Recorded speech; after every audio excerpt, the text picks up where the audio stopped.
अच्छा जी, अब स्टार्ट करते हैं आज की revision class. Basically revision classes नहीं है, ये नॉर्मल क्लासेस हैं। हम गैप्स को फिल कर रहे हैं जो जगह जगह पे छोटी छोटी चीज़ें छोड़ी हुई हैं, इसलिए रिवर्स ऑर्डर में अब चल रहे हैं।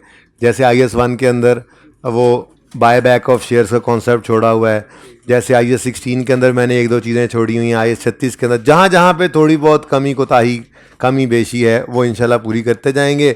MCQs को भी डिस्कस करते जाएंगे ताकि हम फुल फ्लैज जो है वो चीज़ों को कवर अप कर लें एंड होते होते। बाकी फिर भी कोशिश ही होती है फुल फ्लैज की, कमी बेशी तो बहरहाल बतकाज़ा है बशरियत कहीं ना कहीं रह ही जाती है, पर अपने तरफ से कोशिश यही की जाएगी इंशाल्लाह कि हम सारा कुछ जो सिलेबस में वो पढ़ लें। अच्छा जी सुने, पेज नंबर मैं बाद में बताता हूँ, पहले सुन लें। अच्छा चलें पेज नंबर भी सुन लें। पेज नंबर 376 है, पेज नंबर 376। लेकिन अभी उस पेज को छोड़ें, अभी मेरी बातें सुने, फिर पेज के ऊपर जाकर देखते हैं। सबसे पहली चीज़, इस स्टैंडर्ड ने डिफाइन किया अकाउंटिंग पॉलिसी को कि वो क्या होती है। तो अकाउंटिंग पॉलिसी, भाई देखो डेफिनेशन याद करने की कोई ज़रूरत नहीं है। अब स्टैंडर्ड्स आपके पास होंगे जो कि अभी तक आपके पास नहीं आ रहे, ठीक है ना? हाँ आ जाएंगे। वैसे मैंने ये वीक बच्चों को दिया है, जिसके पास आए या ना आए नेक्स्ट वीक में मैंने डिस्कस कर लेना है इनको यूज़ कैसे करना है। वो वीडियो आप अपलोड कर देंगे यूट्यूब पे, ठीक है? उसके बाद मैं आपको अब एंड पे एक सफ़ा दे दूंगा जिसमें सारे स्टैंडर्ड जो रेलेवेंट हैं उनके रेलेवेंट पैरा नंबर लिखे होंगे, जो आप फिर जब स्टैंडर्ड मिल जाएँ उनको निकाल के ओपन करके उनको हाईलाइट कर ले। अब और कुछ कर नहीं सकता मैं, इतना लेट हो गया आई की तरफ से स्टैंडर्ड्स का आना कि अब फिर वो साथ साथ तो चल नहीं सके। पर मैं आपको पैराज एक सफ़े के ऊपर लिख के दे दूंगा, वो आप रेलेवेंट पैराज हाईलाइट कर लेना, ठीक है? लेकिन नेक्स्ट वीक तक मैं फिर भी वेट कर रहा हूँ। बच्चे कह रहे हैं कि जी बस आए के आए स्टैंडर्ड्स, ठीक है? अच्छा, तो स्टैंडर्ड ये कहता है, अकाउंटिंग पॉलिसी कहते हैं basis conventions rules, basis conventions rules, बेटा बातें बंद कर दें अब, used in preparation of, used in preparing financial statements. क्या मतलब है जी? मिसाल के तौर पे, ये सब कुछ लिखा हुआ है, कुछ लिखने की ज़रूरत नहीं है। मिसाल के तौर पे आपने एक इन्वेंट्री का आइटम ख़रीदा, अब आपने उसको फाइनेंशियल स्टेटमेंट्स में रिकॉर्ड करना है, तो आप IAS 2 के पास गए और उससे पूछा मैं इनको किस पे वैल्यू करूं। IAS 2 ने कहा इसको FIFO पे रख लो या AFCO पे रख लो, ठीक है? अब आपने इनमें से जो सेलेक्ट कर लिया वो आपकी अकाउंटिंग पॉलिसी बन गई। आपने एक इन्वेस्टमेंट प्रॉपर्टी खरीदी, आपने स्टैंडर्ड से पूछा सब्सीक्वेंटली क्या करूं मेजरमेंट इसकी। स्टैंडर्ड ने कहा कॉस्ट मॉडल पे रख लो या फेयर वैल्यू मॉडल पे रख लो, कॉस्ट मॉडल पे रख लो या फेयर वैल्यू मॉडल पे रख लो, IS 40, ठीक है? आपने जो सेलेक्ट कर लिया वो आपकी अकाउंटिंग पॉलिसी बन गई। आपने लोन लिया, उसको यूज़ किया क्वालिफाइंग एसेट बनाने में, आपने उसके ऊपर इंटरेस्ट, लोन के ऊपर इंटरेस्ट पे किया। स्टैंडर्ड ने कहा इस इंटरेस्ट को, बोरिंग कॉस्ट को कैपिटलाइज कर दो, बोरिंग कॉस्ट इज कैपिटलाइज्ड, ठीक है जी? तो जब आपने क्वालिफाइंग एसेट पर लोन लेकर खर्चा किया और उस लोन पर इंटरेस्ट पे किया, तो उस इंटरेस्ट को आपने जो एसेट की कॉस्ट में ऐड किया, तो ये आपकी अकाउंटिंग पॉलिसी बन गई, ठीक है? तो ये है बेसिस कन्वेंशन रूल्स, एग्जाम्पल्स थी कुछ, ठीक है जी, जो कि फाइनेंशियल स्टेटमेंट्स प्रिपेयर करने में इस्तेमाल होती हैं, ठीक है जी?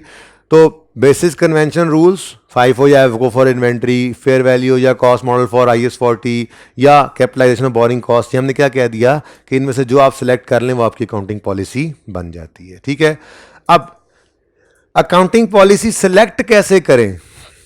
स्टैंडर्ड ने कहा अकाउंटिंग पॉलिसी सेलेक्ट करना हो तो सबसे पहले देखो रेलेवेंट IFRS कौन सा है। क्या मतलब? आपने एक आइटम खरीदा, वो आइटम है प्रॉपर्टी प्लांट इक्विपमेंट का, तो आप क्या करोगे? IS 40 लगा दोगे? नहीं, IS 2 लगा लो। हाँ, IS 36 लगा लेते हैं। नहीं भाई नहीं, रेलेवेंट IFRS मौजूद है IAS 16 प्रॉपर्टी प्लांट इक्विपमेंट का, तो ले जाओ उसके पास और उसको अप्लाई कर दो, वहां से अकाउंटिंग पॉलिसी मिलेगी आपको। तो अकाउंटिंग पॉलिसी सिलेक्ट करनी है तो सबसे पहला काम क्या करो? रेलेवेंट IFRS ढूंढो, ठीक है? तो ये तो एक बात हो गई ना। दूसरी बात अब मैं क्या कर रहा हूं कि सिलेक्शन अगर करनी हो, सिलेक्शन ऑफ अकाउंटिंग पॉलिसी तो कैसे सेलेक्ट करें? तो स्टैंडर्ड ने ना उसका एक ऑर्डर बता दिया। स्टैंडर्ड ने क्या कहा कि सबसे पहले तो देखो कोई रेलेवेंट IFRS मौजूद है तो उसको अप्लाई कर दो, रेलेवेंट IFRS। जैसे फॉर इन्वेस्टमेंट प्रॉपर्टी IS 40 है, जैसे फॉर इन्वेंट्रीज IS 2 है, जैसे फॉर PPE IS 16 है, रेलेवेंट IFRS। ठीक है, अगर रेलेवेंट IFRS, ये ऑर्डर यही रखना है, अगर रेलेवेंट IFRS नहीं है तो फिर सिमिलर IFRS की तरफ चले जाओ। क्या मतलब? जब तक IS 38 नहीं ना आया था, इंटेंजिबल का स्टैंडर्ड है, FAR 2 में आप पढ़ेंगे। टेंजिबल नजर आने वाले एसेट, इंटेंजिबल जो नजर नहीं आते, इनका भी एक स्टैंडर्ड है IS 38, आप जाके FAR 2 में पढ़ेंगे। जब तक ये ना नजर आने वाले एसेट्स का स्टैंडर्ड नहीं आया था ना, तब तक जो अकाउंटेंट्स थे वो ये कहते थे कि जी मिलता जुलता स्टैंडर्ड कौन सा है, वो नज़र आने वाले एसेट्स का IS 16 है ना, उसी को यूज़ करके हम IS 38 जब तक नहीं था हम इंटेंजिबल की अकाउंटिंग कर लिया करते थे। क्यों? तो ये IS 8 ने इसकी गाइडेंस यही दी हुई है कि आप क्या करो, अगर रेलेवेंट IFRS नहीं है तो सिमिलर IFRS की तरफ चले जाओ। बात समझ रहे हो? ऐसे ही वेबसाइट कॉस्ट आप जाके पढ़ेंगे FAR 2 में, IS 38 स्टैंडर्ड आ गया, उसमें वेबसाइट कॉस्ट की डिटेल उस तरह से नहीं थी, तो बस वो उसी को देखकर रेलेवेंट नहीं बजाय सिमिलर चीज़ों को देखकर चला रहे होते थे हम गुजारा। तो सबसे पहले तो रेलेवेंट IFRS देखें। भाई ये जो बच्चे सुबह वाली क्लास से 2-3 आए बैठे हैं हाइब्रिड के अंदर, ये क्लास में उनके बात हो गई हुई है स्टार्ट में, लेकिन मैंने स्टार्ट से दोबारा शुरू किया है ताकि ये एक पूरा पोर्शन बन जाए और यूट्यूब पे भी अवेलेबल हो जाए। ठीक है, बहरहाल ये थोड़ी सी बात आप लोगों की क्लास के अंदर इनिशियली को 5-7 मिनट की हो गई थी। एनीवेज जी, सिमिलर IFRS यूज़ कर लें तो सबसे पहले क्या करें? सबसे पहले रेलेवेंट IFRS जो उसका स्टैंडर्ड है वो ढूंढो, नहीं है तो सिमिलर की तरफ चले जाओ। अगर सिमिलर IFRS भी मौजूद नहीं है तो फिर यूज़ फ्रेमवर्क। अब ये फ्रेमवर्क क्या होता है? ये सर वो चैप्टर 1 है, आपने पढ़ाया ही नहीं अभी। हाँ भाई, नहीं पढ़ाया। असल में ना आपने फ्रेमवर्क पढ़ा होता है, बहरहाल मैंने पढ़ाना तो है ही, एक लेक्चर उस पे एंड पे हम लगाते हैं। ये क्या है फ्रेमवर्क? फ्रेमवर्क क्या है? एसेट की डेफिनेशन, लायबिलिटी की डेफिनेशन, इनकम क्या है, एक्सपेंस क्या है, कैपिटल क्या है, ये फ्रेमवर्क ही तो है। तो कहते हैं IS 8 वाले कि सबसे पहले तो रेलेवेंट IFRS देखो, अगर ना मिले तो सिमिलर IFRS देखो, अगर वो भी ना मिले तो फिर आप खुद बैठ के उस चीज़ को देखो। जैसे ये चीज़ मेरे सामने बैठी है, अब मैं इसको देख के कहूँगा कि ये एसेट है कि लायबिलिटी। अब इसकी नेचर देख के मैं फ्रेमवर्क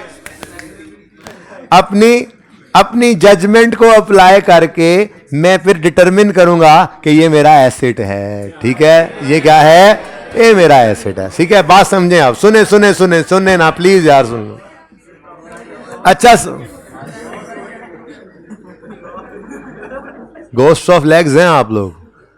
हाँ, टॉक्स से नहीं मान रहे। अच्छा, आप सुने, ये तो है ऑर्डर। साथ ही स्टैंडर्ड ने, IS 8 ने साथ ही ये कह दिया कि आप ना सिमिलर स्टैंडर्ड सेटिंग बॉडीज को भी यूज कर सकते हैं हेल्प के तौर पे। क्या मतलब?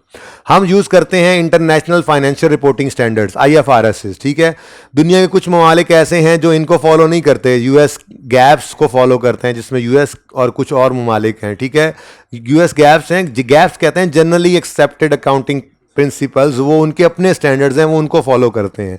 तो आपके सामने एक आइटम आया जिसको आपने फाइनेंशियल स्टेटमेंट में रिकॉर्ड करना है, ना तो IFRS में उसका कोई रेलेवेंट IFRS है, ना ही कोई सिमिलर IFRS है, तो US गैप्स में अगर उससे रेलेवेंट कोई IFRS मौजूद है तो फिर IS 8 कहता है उसको भी आप इस्तेमाल कर सकते हैं अगर आपके पास वैसा रेलेवेंट IFRS मौजूद नहीं है। ठीक है जी, तो सबसे पहली बात तो हमने क्या की कि पॉलिसीज होती, अकाउंटिंग पॉलिसीज होती क्या हैं?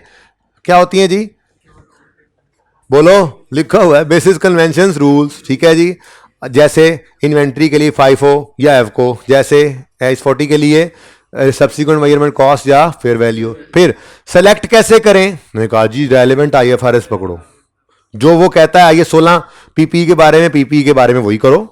ठीक है, जो IS 38 इंटेंजिबल्स के बारे में कहता है, इंटेंजिबल को आ जाए तो उसके साथ वही ट्रीटमेंट करो। जो गवर्नमेंट के बारे में IS 20 कहता है वही करो। और अगर रेलेवेंट IFRS नहीं है अकाउंटिंग पॉलिसी सेलेक्ट करने के लिए तो सिमिलर की तरफ जाओ, अगर वो नहीं है तो फ्रेमवर्क यूज करो, अपनी जजमेंट लगाओ। ठीक है, और आप सिमिलर किसी और स्टैंडर्ड सेटिंग बॉडी के कुछ सिमिलर स्टैंडर्ड को भी यूज कर सकते हो, ठीक है। नेक्स्ट, वैसे ये लिख लें, चलें ये भी, other bodies standards may also be use, कुछ भी नहीं लिखना, सब कुछ लिखा हुआ है, ओके। अच्छा, उसके बाद जी, once the policy has been selected it must be applied consistently. ये IAS 8 के स्टार्ट के अंदर मैंने बताया था, पहले लेक्चर के स्टार्ट के अंदर, क्या अकाउंटिंग पॉलिसी जब एक बार आप सेलेक्ट कर लेते हो तो फिर आपने उसको कंसिस्टेंटली अप्लाई करना होता है ताकि ओवर द ईयर्स आपकी फाइनेंशियल स्टेटमेंट्स कंपेरेबल रहें। ये नहीं कि आपका दिल किया इस दफा FIFO, अगली बार दिल किया तो FCO, फिर अगली बार दिल किया तो FIFO, फिर बाबा जी ख्वाब में आए तो FCO, ऐसे नहीं करना, ठीक है। आपने एक बार जो अकाउंटिंग पॉलिसी सेलेक्ट कर ली है तो आपके लिए जरूरी है कि आप उसको कंसिस्टेंटली अप्लाई करो, ठीक है जी। तो पॉलिसी, अकाउंटिंग पॉलिसी, ये अकाउंटिंग लिखा है मैंने, ठीक है। Accounting policy once selected must be applied, इतना में Bilawal, must be applied consistently। क्यों? ताकि आपके ओवर द ईयर से जो फाइनेंशियल स्टेटमेंट की जो इंफॉर्मेशन है वो कंपेरेबल रहे, ठीक है। अच्छा, मैंने पहले लेक्चर में, मैं रेफरेंस भी देता रहूंगा, पहले लेक्चर में ये भी आपको बताया था कि policy once selected must be applied consistently, लेकिन इट मे बी चेंज हो सकती है पॉलिसी, चेंज हो सकती है पॉलिसी। किस वजह से? दो वजूहात हो सकती हैं, या तो जिस स्टैंडर्ड के तहत आपने पॉलिसी सिलेक्ट की थी वो स्टैंडर्ड ही बदल जाए। मैंने कहा था मिसाल के तौर पे पहले एक लाइफो हुआ करता था, एक ऑर्गेनाइजेशन ने लाइफो सिलेक्ट किया हुआ था इन्वेंटरीज के लिए, और वो उसकी अकाउंटिंग पॉलिसी थी कि स्टैंडर्ड बदला और लाइफो ही खत्म हो गया। अब मजबूरन क्या करना पड़ेगा उन्हें? लाइफो के अलावा कोई फाइफो या एफको लेना पड़ेगा। Now this is change in accounting policy, लेकिन ये किस वजह से हुआ? स्टैंडर्ड के बदलने की वजह से। तो अगर स्टैंडर्ड बदल जाए तो आपको अकाउंटिंग पॉलिसी, एक और एग्जांपल भी दी थी कि IAS 23 पहले पुराने वाला कहता था चाहो तो इंटरेस्ट क्वालिफाइंग एसेट वाले लोन के इंटरेस्ट को चाहो तो एक्सपेंस आउट करो, चाहो तो कैपिटलाइज करो। अब एक ऑर्गेनाइजेशन थी वो वाली बात पहले वाली मान के एक्सपेंस आउट कर रही थी कि IAS 23 बदल गया, उसने कहा नहीं नहीं, चाहो चाहो कोई नहीं, लाजमी कैपिटलाइज करो। अब जो पहले एक्सपेंस आउट कर रहे थे उनकी पॉलिसी थी ये, अब उनको चेंज करना पड़ेगा। बोलो, तो ये क्या है? Change in accounting policy. तो अकाउंटिंग पॉलिसी चेंज की जा सकती है कब? जब स्टैंडर्ड ही बदल जाए, ठीक है। और दूसरी सूरत क्या है अकाउंटिंग पॉलिसी बदलने की? मैनेजमेंट वॉलंटैरिली भी बदल सकती है, मैनेजमेंट वॉलंटैरिली भी बदल सकती है अकाउंटिंग पॉलिसी को। फाइफो से एफको पे चले गए, क्यों? बेटर प्रेजेंटेशन देगी यूजर को ये पॉलिसी, डेमोन्स्ट्रेट कर सकते हो अगर आप। तो ये दो ही सूरतें हैं अकाउंटिंग पॉलिसी बदलने की, वरना कंसिस्टेंटली अप्लाई करनी है आप, ठीक है। अब अगर तो अकाउंटिंग पॉलिसी मैनेजमेंट ने वॉलंटैरिली चेंज की है तो फंस गए, फिर कोई ऑप्शन नहीं है, फिर रिट्रोस्पेक्टिवली अप्लाई पड़ेगा। रिट्रोस्पेक्टिव एप्लीकेशन किसे कहते हैं? पास्ट को भी सही करो, प्रेजेंट को भी सही करो, फ्यूट्यूरे को भी सही करो। यह है रिट्रोस्पेक्टिव एप्लीकेशन, ठीक है। अच्छा, अगर स्टैंडर्ड बदला है और पॉलिसी बदली है तो फिर स्टैंडर्ड खुद ही बताया करता है कि आपने इसको रिट्रोस्पेक्टिवली करना है या प्रोस्पेक्टिवली, वो ऑप्शन दे दिया करता है स्टैंडर्ड, ठीक है। तो accounting policy once selected must be applied consistently, ठीक है। और चौथी बात क्या है? Accounting policy may be changed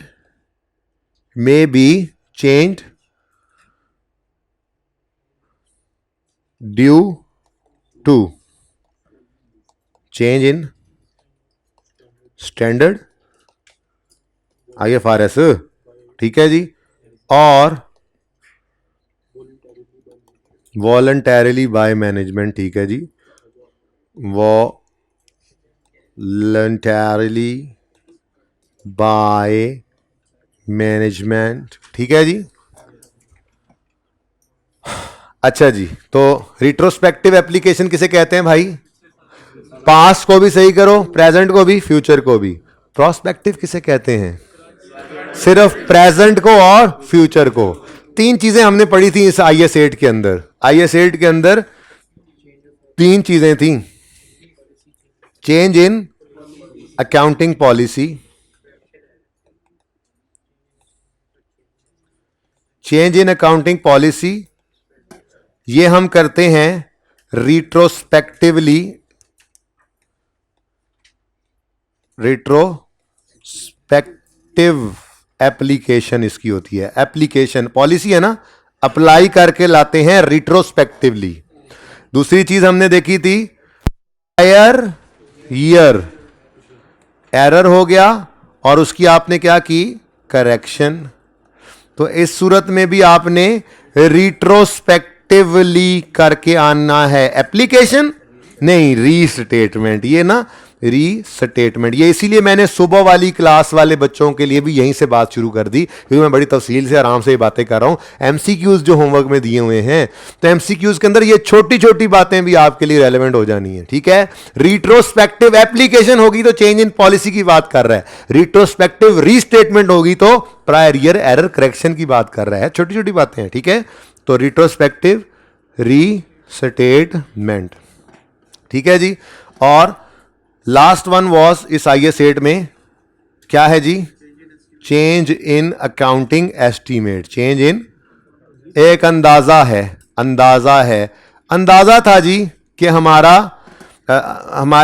जो है वो डेटर्स, हमारे डेटर्स में से 15 रुपए के डेटर्स जो हैं वो भाग जाएंगे। तो हमने प्रोविजन बुक की थी, याद करो प्रोविजन की। मैंने रिवीजन में एक लेक्चर ही दिया था सिर्फ, ठीक है ना। उसके अंदर क्या था? मिसाल के तौर पे 10 रुपए शक है जी हमें 10 रुपए नहीं मिलेंगे, तो हमने 10 रुपए अंदाजे की बुनियाद पर रिकॉर्ड कर लिया था, balance expense debit provision credit. अगले पीरियड में गए थे तो 3 सिचुएशन मैंने बनाई थी। 10 का शक था, 10 ही भाग गए, नो चेंज इन एस्टीमेट, कोई मजीद एक्सपेंस बुक ना करो। 10 पे शक था, 15 भाग गए, मजीद 5 का एक्सपेंस बुक करो। पिछले साल को सही नहीं किया था, उसी साल में एस्टीमेट चेंज कर लिया था। 10 पे शक था, सिर्फ 7 भागे तो 3 के एक्सपेंस को रिवर्स कर लिया था। Now this was change in estimate. पिछले साल को जाकर नहीं छेड़ा था, करंट ईयर को सिर्फ सही कर लिया और फ्यूचर को। ऐसे ही फिक्स एसेट के अंदर था, लाइफ 10 साल सोची थी, 2 साल गुजरने के बाद लगा नहीं 5 साल ही है। तो जो पिछले 2 साल गुजर गए थे उनको तो कुछ नहीं कहा था, हमने सिर्फ करंट ईयर को छेड़ा था और फ्यूचर ईयर को छेड़ा था। ठीक है, तो ये क्या है? Prospective application. तो अगर चेंज इन एस्टीमेट आए तो हम अकाउंटिंग के अंदर क्या करते हैं जी? Prospective application. ठीक है जी, ठीक है जी। तो रिट्रोस्पेक्टिव, रिट्रोस्पेक्टिव किसे कहते हैं जी? Past plus present plus future, ये भी सेम ही है। ठीक है ना? ओहो जी, past plus present plus future. ठीक है जी। और रिट्रोस्पेक्टिव सिर्फ क्या है जी? प्रेजेंट और फ्यूचर, पास्ट को हमने नहीं छेड़ना। तो ये IS 8 था। ठीक है जी। क्या फ्यूचर नहीं करेंगे ना, बस ठीक है, प्रेजेंट को सही कर लो। बस सब कहने का ये प्रोस्पेक्टिव का मतलब ये कि पास्ट को नहीं छेड़ना। प्रेजेंट और फ्यूचर अगर होना है फ्यूचर तो फ्यूचर भी ले लो, नहीं होना तो बस प्रेजेंट को सही कर लो। ठीक है, अच्छा ले भाई, ये अकाउंटिंग पॉलिसीज पढ़ के आना है आपने। ये पहली बात मैंने की थी, एग्जांपल्स लाजमी पढ़नी है, एक एक लफ्ज पढ़ के आना है। 2-4 चीजें ऐसी होंगी जो आउट ऑफ सिलेबस इसमें लिखी हुई हैं, वो मैं खुद कटवाऊंगा आपको। आई के अपने लिख दी थी, एज इट इज उठा के लिखी है यहाँ पे, ठीक है ना, वो मैं खुद कटवा दूंगा आपको, वरना आपने एक एक लफ्ज पढ़ के आना है। ठीक है, सिलेक्शन कैसे करनी है वो बातें यहां पर लिखी हुई जैसे मैंने आपको बताया था। फिर कंसिस्टेंटली अप्लाई करना, फिर रिट्रोस्पेक्टिव क्या होता है, प्रोस्पेक्टिव क्या होता है, लिखा हुआ है। ठीक है, फिर change in accounting policy when required by IFRS या मैनेजमेंट वॉलंटरीली कर ले, एग्जांपल्स आ गई। और कैसे चलेंगे, रिट्रोस्पेक्टिव या प्रोस्पेक्टिव, इसकी डिस्कशन आ रही है। ठीक है जी। अच्छा, अब ये सारी चीजें आपने एक बार तो पढ़ते चले जाना है। उसकी वजह यह है कि जो है वो आपको एक एक चीज़ का पता होना चाहिए। बहरहाल मैं ये सारा रीड करा के आज आपको घर भेजूंगा, लेकिन फ़िलहाल मैं एक छोटी सी समरी आपके सामने रखना चाह रहा हूँ IS 8 की।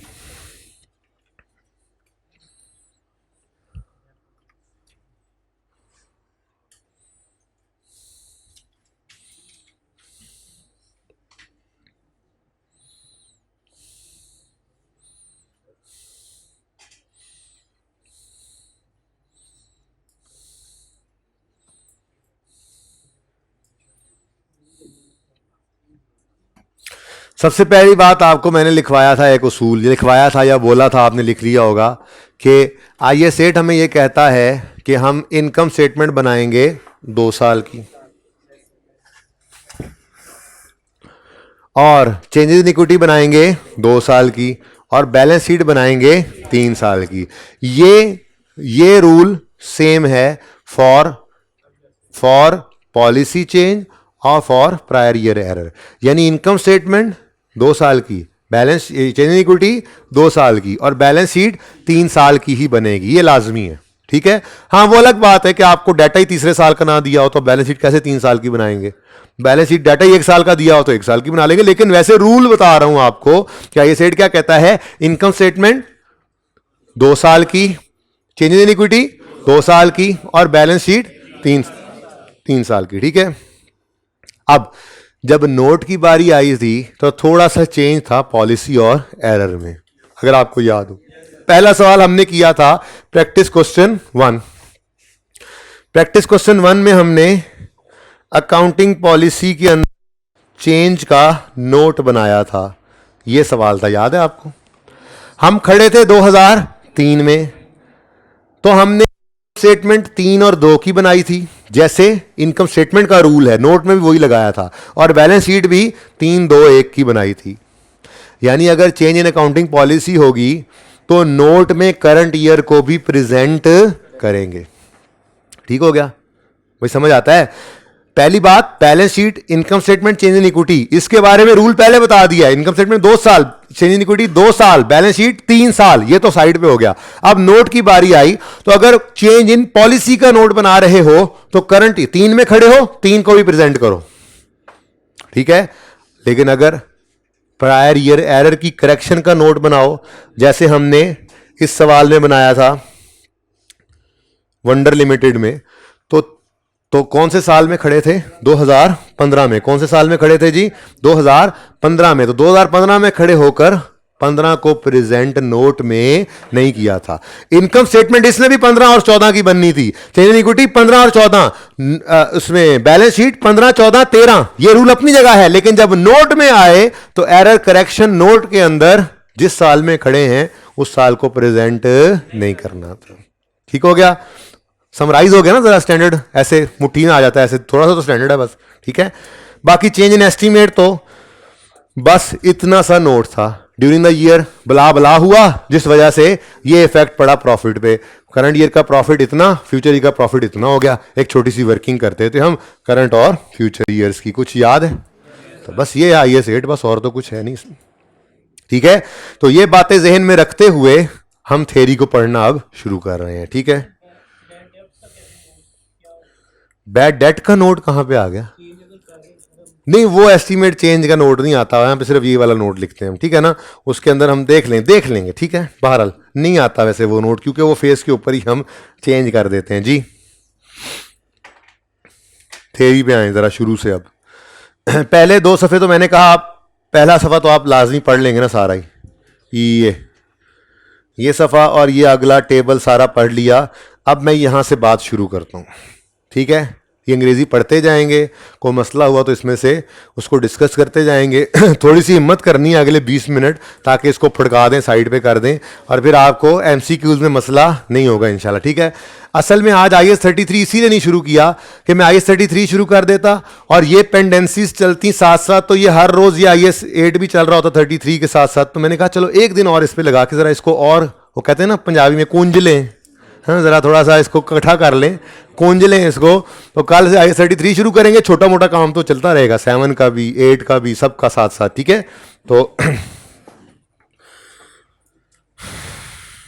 जी रिट्रोस्पेक्टिव एप्लीकेशन क्या होती है? अंग्रेजी में डेफिनेशन आपको पर्चे में अब तो लिखने की जरूरत नहीं पड़ेगी, लेकिन एमसीक्यू आ सकता है, आप देखेंगे, ठीक है, एमसीक्यू आ सकता है, बहरहाल पढ़ के देखते हैं क्या कहता है। रिट्रोस्पेक्टिव एप्लीकेशन क्या है, मुझे आप लोग बताओ, छोड़ इसको। एप्लीकेशन अप्लाई करना रिट्रोस्पेक्टिवली, वो तब से जब से वो पॉलिसी चली आ रही है। अब उसको चेंज कैसे कर रहे हैं? हम ये कह रहे हैं कि पॉलिसी को ऐसे अप्लाई करो, चेंज वाली नई पॉलिसी को ऐसे अप्लाई करो जैसे सदा से हमेशा से ये ऐसे ही चेंज्ड चली आ रही है। इसको कहते हैं रिट्रोस्पेक्टिव एप्लीकेशन। उर्दू में अगर ये जुमला बोलूं तो क्या बोलूं मैं, क्या बोला मैंने? पॉलिसी चेंज हो गई, कहता है रिट्रोस्पेक्टिव एप्लीकेशन करो। क्या मतलब है रिट्रोस्पेक्टिव एप्लीकेशन का? रिट्रोस्पेक्टिव एप्लीकेशन का मतलब है कि इस पॉलिसी को चेंज करके ऐसे अप्लाई करो जैसे हमेशा से ये चेंज्ड ही अप्लाइड थी, पुराने वाली थी ही नहीं। अंग्रेजी पढ़ के देखो।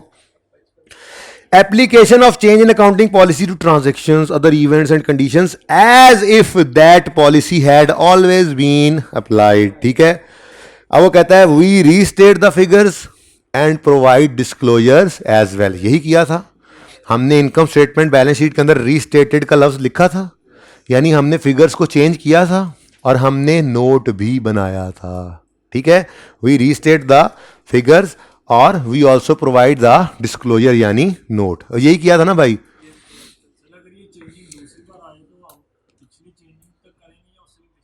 नहीं, आप एक ही बार की चेंज करेंगे, ठीक है। अच्छा, 2 बार आ जाए जी। देखें, अगर आप पिछली बार चेंज आई होगी तो आपने तब एक नोट बना लिया होगा उस वक्त, ठीक है ना। अच्छा, अच्छे अकाउंटेंट हैं आप भाई, बात समझ आई है। अगर अकाउंटिंग पॉलिसी चेंज होगी तो हम इनकम स्टेटमेंट बैलेंस शीट की फिगर्स को भी रीस्टेट करेंगे और हम चेंज इन पॉलिसी का नोट भी बनाएंगे। बनाना सीखा हुआ है? आगे चलें। इम्प्रैक्टिकेबिलिटी, इम्प्रैक्टिकेबिलिटी की मैंने थोड़ी सी बात ज़बानी की थी, ज़रा सुन लो फिर पढ़ते हैं। स्टैंडर्ड ने कहा ऐसे अप्लाई करो इस पॉलिसी को जैसे हमेशा से यही अप्लाइड थी। मिसाल के तौर पे पिछले 50 साल से आप फाइफो लगा के आ रहे थे, आपने एफओ कर दिया है, तो पिछले 50 साल से एफओ करके आओ, असल तो यही है रिट्रोस्पेक्टिव एप्लीकेशन।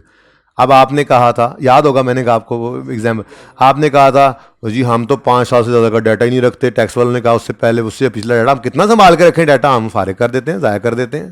तो सर ने कहा ठीक है 5 साल तक तो जा सकते हो ना, जाओ वापस। फिर आपने क्या कहा था जी वो तो आग लगी थी, तो सिर्फ पिछले 1 साल का डाटा अवेलेबल है। स्टैंडर्ड ने कहा ठीक है 1 साल तक चले जाओ। आपने कहा 1 साल का भी नहीं बचा। स्टैंडर्ड ने कहा कोई गल नहीं, ऐसे दफा सही कर लो। क्या मतलब? क्या मतलब? जहां तक जा सको वापस रिट्रोस्पेक्टिवली जाओ, ठीक है। और अगर रिट्रोस्पेक्टिवली जाना इम्प्रैक्टिकेबल हो जाए तो स्टैंडर्ड कहता है फिर मुमकिन जहां तक जोर अपना लगा लो, जा सको चले जाओ, उससे आगे की तुम्हें क्या है? माफी। क्या है आगे? माफी। इम्प्रैक्टिकेबिलिटी इन रिट्रोस्पेक्टिव एप्लीकेशन, क्या कहता है standard? Retrospective application might be impracticable, आग लग गई थी मिसाल के तौर पे। In this case a company must apply it from earliest period possible, जितना अर्लीस्ट जा सकें चले जाएं, ठीक है। आगे कहता है this may be current period, आगे पिछले साल लगी हुई तो फिर यही साल है।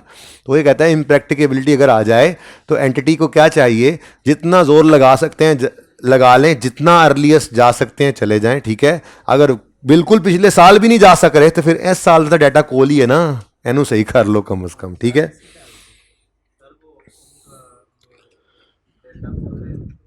तो फिर चले जाओगे ना। वो तो मैंने ये कहा कि डाटा नहीं है उनका, ऐसी सूरत में स्टैंडर्ड कह रहा है कि आपका डाटा ऑनलाइन पड़ा है तो फिर इम्प्रैक्टिकेबल नहीं है आपके लिए, जाओ वापस करके आओ सही, ठीक है ना। हाँ, ऑनलाइन ना रखना इसलिए जी। The reason of impracticability could be non availability of records, ठीक है जी। Okay, change in accounting policy की examples. Change in method of valuing from FIFO to एफको, क्या है ये?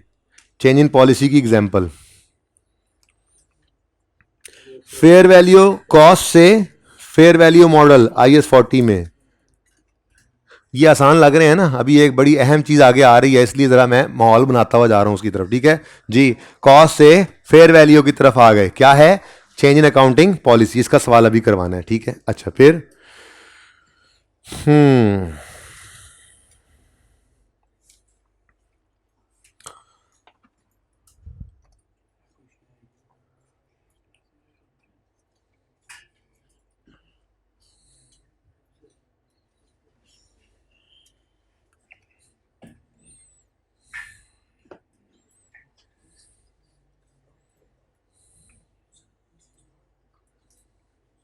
ओपन नहीं हो रहा, कोई बात नहीं, छुट्टी तुम्हें छुट्टी है, जाओ निकल जाओ, दफा हो जाओ, दूर हो जाओ मेरी नजरों से, गायब कर लो खुद को। सचमुच जा रहे हो यार, ऐसे ना करो यार। हाँ तुम तो सर के चांद हो। अच्छा जी इधर देखें,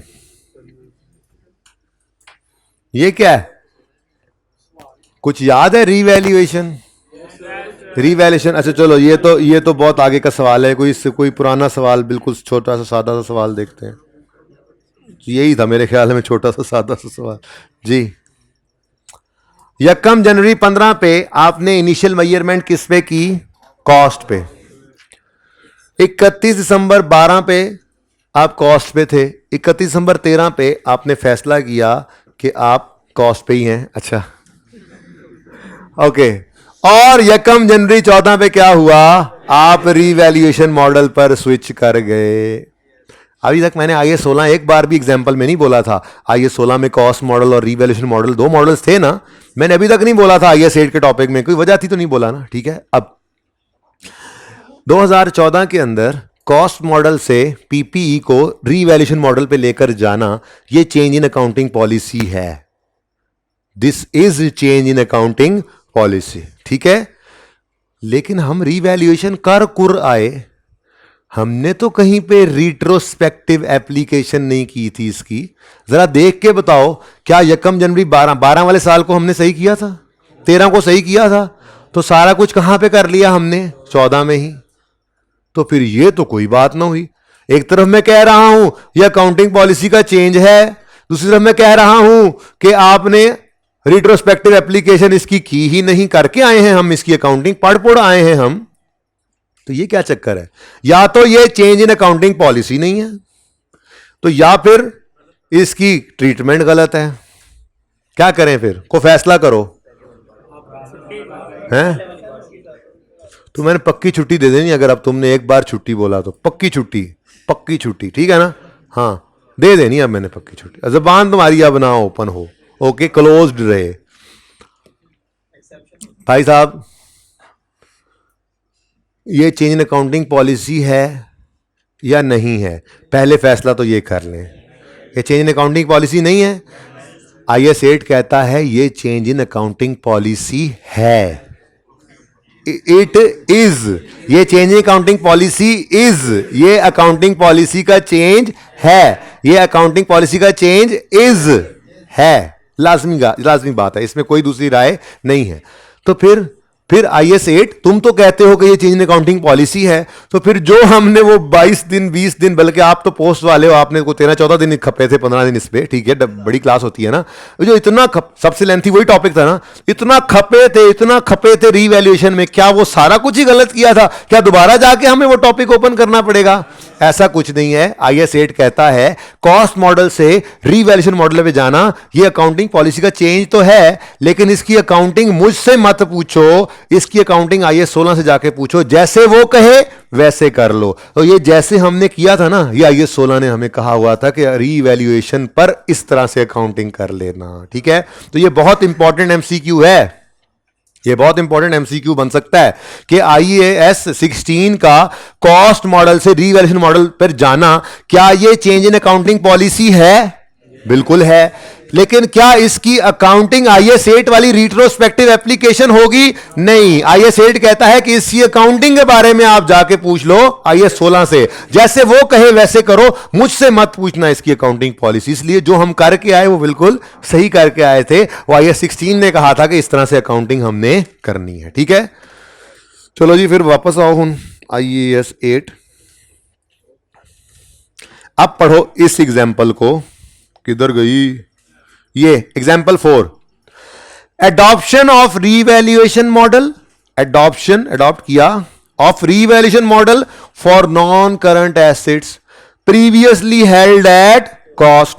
IAS 16 में वो कहता है it is a change in accounting policy, it is a change in accounting policy but it is not treated as per IAS 8। ठीक है, it means no retrospective application is required and note, हमने note भी नहीं बनाया था, revaluation का कोई note बनाया था, वो PPE का नोट बनाया था, उसमें रीवैल्यूएशन आ गई थी, उसके सब नोट से माना। लेकिन इस तरह से जिस तरह से चेंज अकाउंटिंग पॉलिसी या प्रायरी एरर करेक्शन का नोट बना रहे हम, इस तरह का कोई नोट तो हमने नहीं बनाया था। Items affecting SOCI, item affecting SOFP, ऐसा कुछ बनाया था? कुछ नहीं बनाया था। ठीक है, तो अकाउंटिंग पॉलिसी का चेंज तो ये है, लेकिन इसकी ट्रीटमेंट अकाउंटिंग पॉलिसी IAS 8 के अंडर नहीं करनी है। इसका मतलब कोई रीस्टेटमेंट फिगर्स की नहीं, कोई नोट आपने नहीं बनाना IAS 8 वाला। ठीक है, इसके आगे आप लिख सकते हो इसका आपने, it is not treated as per IAS 8, rather it is treated as per IAS 16। Additional बात लिख लो थोड़ी सी, rather it is treated as per IAS 16।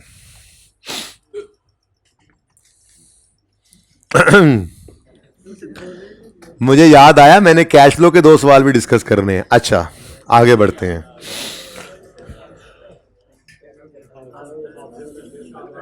सुने जी इधर एक एग्जांपल और, ये तो हो गया ना पॉइंट 4, पॉइंट 3 के पहले एग्जांपल सुने। 2021 गुजर गया, 2020 के अंदर आप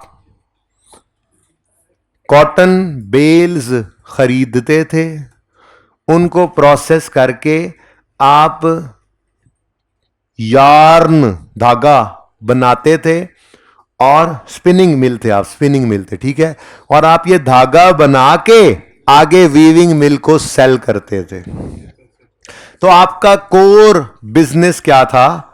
सेल ऑफ यार्न। मिसाल के तौर पे आपकी सेल्स थी 1000 मिलियन ऐसे। ठीक है, अच्छा, उसके बाद लेस आपको पता है कॉस्ट ऑफ सेल होती है, GP आता है, फिर ऐड होती है अदर इनकम्स। ठीक है, अदर इनकम में नॉन कोर एक्टिविटीज की इनकम होती है। ठीक है, यहां पे आपने एक इनकम कमाई हुई थी, कमीशन इनकम। ये क्या था? वो आप ना साथ वाले बंदे की, जो साथ वाला फैक्ट्री वाला था ना, उसका यार्न जो बना हुआ था तो उसके कॉन्टेक्ट्स नहीं थे, वो उससे उठा के आगे अपने किसी बंदे को बेच के अपना कमीशन भी कमाया था आपने। ठीक है, वो मिसाल के तौर पे आपका था जी कोई 100 रुपए, ये भी आ रहा था 100 मिलियन। ठीक है, अब आपकी मेन कोर एक्टिविटी क्या है? यार्न प्रोड्यूस करके बेचना, इसलिए वो आपका रेवेन्यू है। और कमीशन इनकम आपकी अदर इनकम है, नॉन कोर एक्टिविटी है। अब हुआ क्या, 2021 में हालात खराब हो गए और आप इस काबिल ना रहे कि आप खुद से यार्न प्रोड्यूस करें और प्रोड्यूस करके आगे सेल करें, लेकिन आपके कॉन्टैक्ट्स अभी भी थे। आपके अपने हालात माड़े हो गए, कोई मसला नहीं है, कॉन्टैक्ट्स अभी भी वैसे ही थे, तो आपने आसपास सारे हमसायों से जिनके कॉन्टैक्ट्स कम थे उनसे यार्न को उठा के, माल को बने बनाए को उठा के आगे बेच के अपना कमीशन खड़ा करना शुरू कर दिया।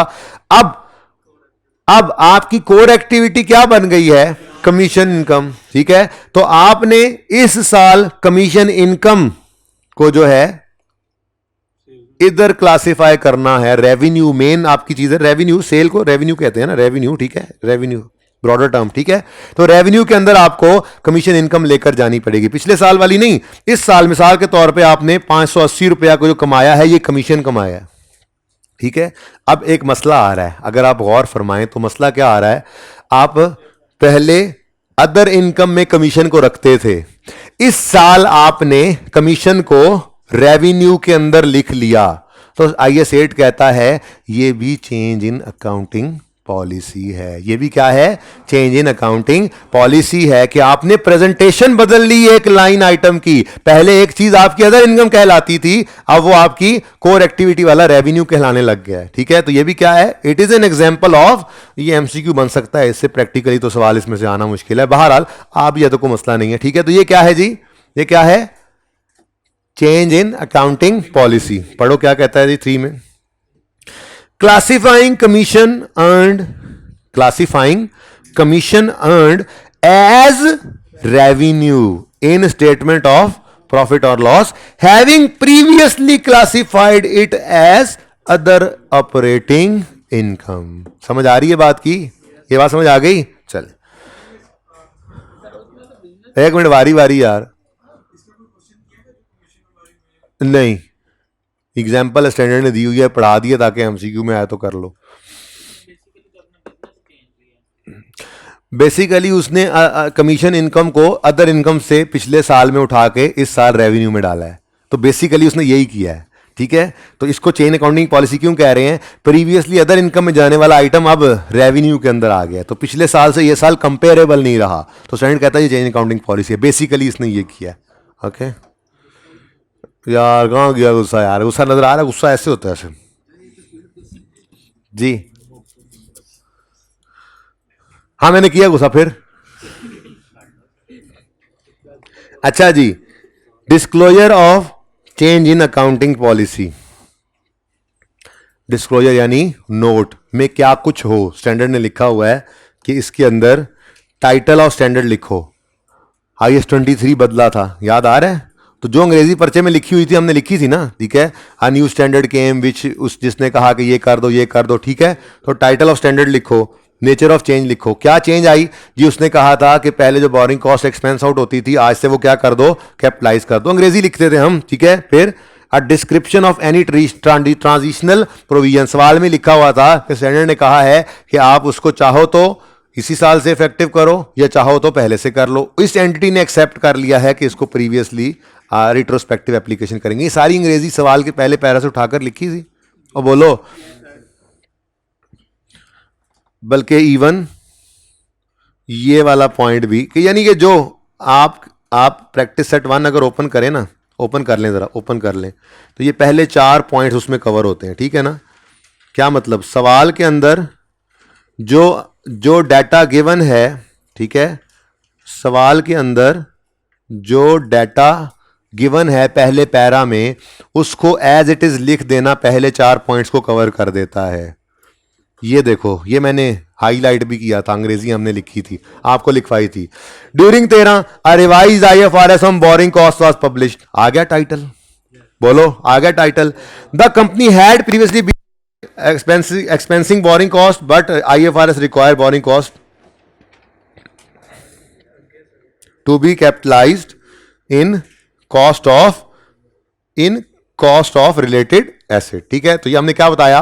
पहले टाइटल बताया, फिर नेचर ऑफ चेंज भी बता दिया। अब मैंने जरा शॉर्ट कर दिया था, पूरी कहानी लिखे तो वो सारी कहानी इधर लिखी हुई है। क्या वो कहता है जी? Revised IFRS provided transitional provision that allowed company to capitalize costs from beginning from 2004 or before this date if preferred the entity chooses to capitalize borrowing costs from earliest date possible। ठीक है, तो ये 4-5 लाइनों के अंदर हमने पहले 4 points ही तो लिखे। तो ये डिस्क्लोजर की रिक्वायरमेंट है, स्टैंडर्ड ने कहा हुआ है। यूजर को क्या पता क्या हुआ? यूजर को अंग्रेजी में लिख के बताना पड़ता है कि क्या हुआ। ठीक है ना? उसके बाद ये 4 पॉइंट्स तो हो गई हमारी अंग्रेजी, अंग्रेजी। ठीक है जी, वो जो आपने ऊपर अंग्रेजी लिखी थी, डन। उसके बाद बड़ी इंपॉर्टेंट बात, for current and previous years. यहीं पर रुककर मैं आपको प्रायर ईयर एरर करेक्शन के नोट की रिक्वायरमेंट पढ़ाना चाहूंगा। वो है पेज नंबर 380 पर। यहां पे क्या लिखा हुआ है? For each prior period only. ये वो फर्क था जो मैं आपको थोड़ी देर पहले बता रहा था। क्या स्टैंडर्ड ने लिखा हुआ है असल में? क्या ये छोटी सी लाइन थी, अब वहां पे याद ना करके आते तो यहां समझ ना आती। अगर अकाउंटिंग पॉलिसी में चेंज आया है तो करंट और प्रायर पीरियड को प्रेजेंट करो, और अगर प्रायर ईयर एरर करेक्शन है तो सिर्फ क्या लिखा हुआ इसने, प्रायर ईयर को प्रेजेंट करो। करंट ईयर को मैंने कहा था प्रेजेंट हमने नोट एरर करेक्शन नोट के अंदर प्रेजेंट नहीं करना, ठीक है ना। ये जरा फर्क बताना था, वापस आए जी। तो for each current and previous period, 2003 में खड़े थे तो 3 भी, 2 भी, 1 भी, याद आ रहा है। For each previous and current period the amount of adjustments to each line item in financial statements, ठीक है। बेसिक और डायलूटेड में क्या करना, ये टॉपिक पढ़ाऊंगा तो तभी बताऊंगा, फिलहाल इसको रहने दें, ठीक हो गया और सही है। और adjustment related to accounting periods before those presented in financial statements. अच्छा जी, if retrospective application is impracticable, जो कि हमारे पर अभी अप्लाई ही नहीं हुआ, अगर क्योंकि अगर वो अप्लाई हो जाए तो हमने तो कुछ करना ही नहीं है, ठीक है। बल्कि हमने तो अंग्रेजी में लिख के बता देना है कि जी हमारी रिट्रोस्पेक्टिव एप्लीकेशन क्या हो गई है, इम्प्रैक्टिकेबल है। तो ऐसा सवाल थोड़ी देगा वो हमें। बहरहाल स्टैंडर्ड तो सारी दुनिया के लिए बनते हैं ना, तो वो कह रहा है अगर रिट्रोस्पेक्टिव एप्लीकेशन इम्प्रैक्टिकेबल हो जाए तो लिख के बता दो explanation of how change has been applied, ठीक है जी। बहुत important, these are not change in accounting policy. Important 3 examples हैं, ठीक है। पहली एग्जांपल,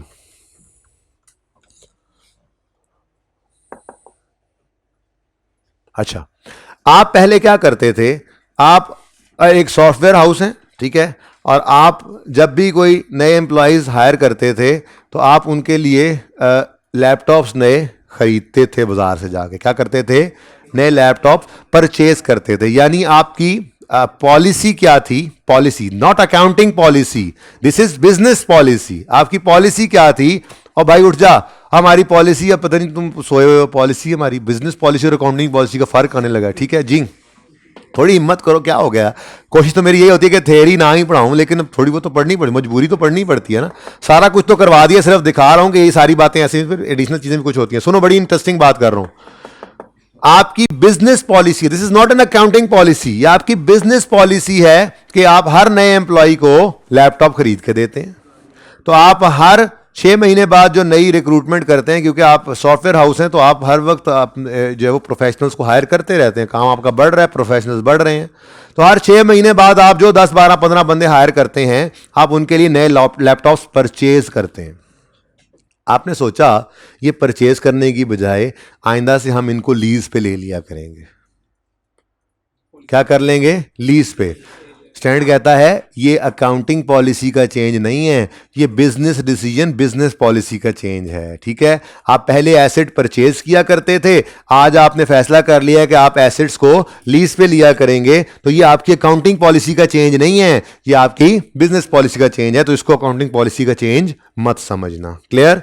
दूसरी बात, चलो पढ़ लो, point 1, switching to purchasing plant using leases from a previous policy of purchasing plant for cash, it is a business policy, ठीक है। अच्छा, अब अगला पॉइंट मैं समझा देता हूं, ठीक है, लेकिन ये आपके ऊपर एप्लीकेबल नहीं है, पर किसी एमसीक्यू में आ जाए तो फिर ऐसे ही फंसे ना हुए हो। कंसोलिडेशन का कॉन्सेप्ट आप FAR 2 में जाकर पढ़ेंगे।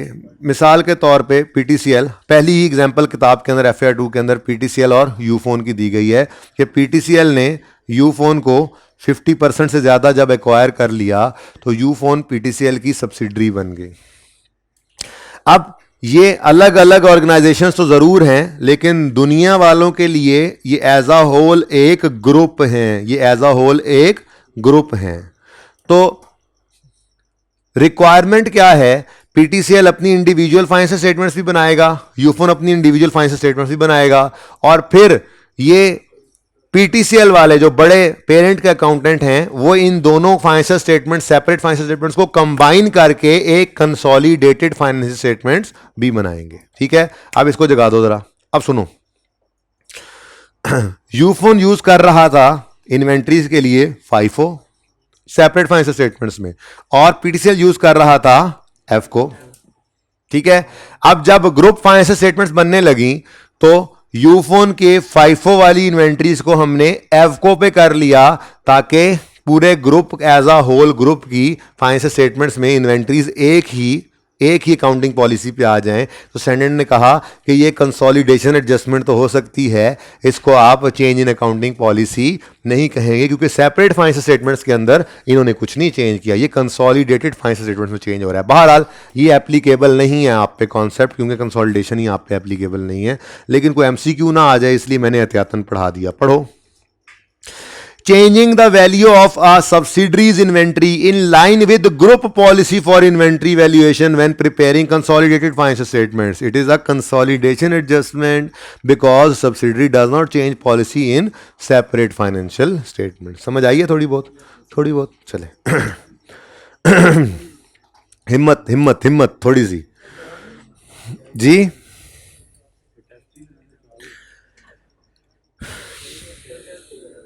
अच्छा जी, सुने, एक कंपनी है, उसने आज से पहले कभी लोन लिया ही नहीं था क्वालिफाइंग एसेट बनाने के लिए, तो कोई इंटरेस्ट कैपिटलाइज नहीं करते थे। उन्होंने इस बार पहली बार क्वालिफाइंग एसेट बनाने के लिए एक लोन ले लिया और उस पर इंटरेस्ट पे किया और उसे कैपिटलाइज कर लिया। अब किसी सियाने ने कहा सर पहले इंटरेस्ट था ही नहीं, अब कैपिटलाइज होता, पहले इंटरेस्ट कैपिटलाइज होता ही नहीं था, देखें आज कैपिटलाइज हो रहा है, तो है ना चेंज इन अकाउंटिंग पॉलिसी। तो स्टैंडर्ड ने कहा चुप करके निकलो यहां से, ऐसे फजूल मशवरे ना दो। स्टैंडर्ड ने कहा है, मैंने नहीं कहा, और मैंने इधर को निकलने को कहा है, इधर को नहीं कहा, ठीक है ना, सॉरी मैंने नहीं, स्टैंडर्ड ने कहा इधर को निकलो, तो निकलो इधर को, ठीक है। अच्छा तो स्टैंडर्ड कहता है this is not a change in accounting policy, this is selection of accounting, पहली बार एडॉप्शन ऑफ अकाउंटिंग पॉलिसी है, this is not a change in accounting policy. तो ये थर्ड पॉइंट में भी यही बात लिखी हुई है, पढ़िएगा, ठीक है जी। उसके बाद इन एग्जाम्पल्स को पढ़िएगा। उसके बाद चेंज इन एस्टीमेट है, लर्निंग ऑब्जेक्टिव 2, इसको रीड ओनली करना है, मैं कल पढ़ाऊंगा, ज़्यादा बोझ बढ़ रहा है क्योंकि अब मैंने कैश फ्लो वाले 2 सवाल में से एक डिस्कस करना है, ठीक है। ओके, लर्निंग ऑब्जेक्टिव, चुप कर जाएं, लर्निंग आउटकम 3 भी आपने रीड करके आना है, सारे का सारा, अदर एस्पेक्ट्स भी रीड करके आने हैं। ये मैं सारी चीजें इंशाल्लाह आहिस्ता आहिस्ता करके आपको पढ़ा दूंगा, ठीक है जी।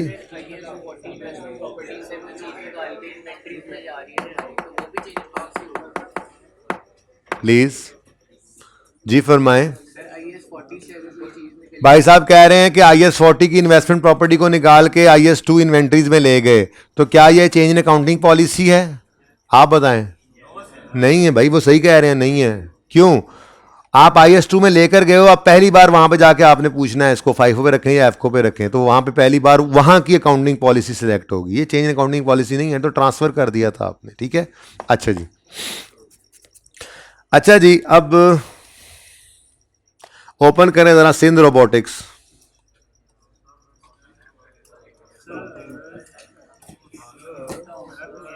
यार थ्योरी ज्यादा पढ़ा दी मैंने, सिंध रोबोटिक्स डिस्कस करना था।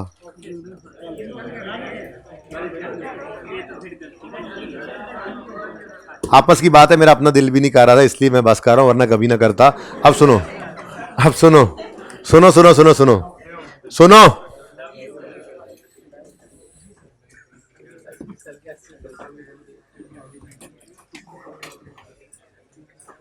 कल इंशाल्लाह डिस्कस कर दूंगा मैं आपके साथ सिंध रोबोटिक्स भी, लेकिन लाजमी है मर्दान सॉफ्टवेयर भी आपने करके आना, ठीक है। तो IS सुनो, थ्योरी पढ़ने के बाद IS 8 के सारे MCQs आपने, भाई किताबें बंद जो कर रहे हैं ना उसकी छुट्टी मैंने बंद कर देनी है, अभी सब्र कर जाओ, जहां पे हम वहीं रुक जाएं। IS 8 के MCQs सारे करके आइएगा, और सिंध रोबोटिक्स और मर्दान सॉफ्टवेयर का सवाल भी लाजमी कर लीजिएगा। कल ईद वाले नए कपड़े जो ईद पे पहने थे ना, वो धो आके दोबारा पहनिएगा। कल नया टॉपिक IS 33 इंशाल्लाह EPS से स्टार्ट करने जा रहे हैं इंशाल्लाह, साथ में पेंडेंसीज भी चलती रहेंगी, दूसरे टॉपिक्स की रिवीजन। जिंदगी रही तो कल मिलेंगे। अल्लाह हाफिज़, अस्सलाम वालेकुम।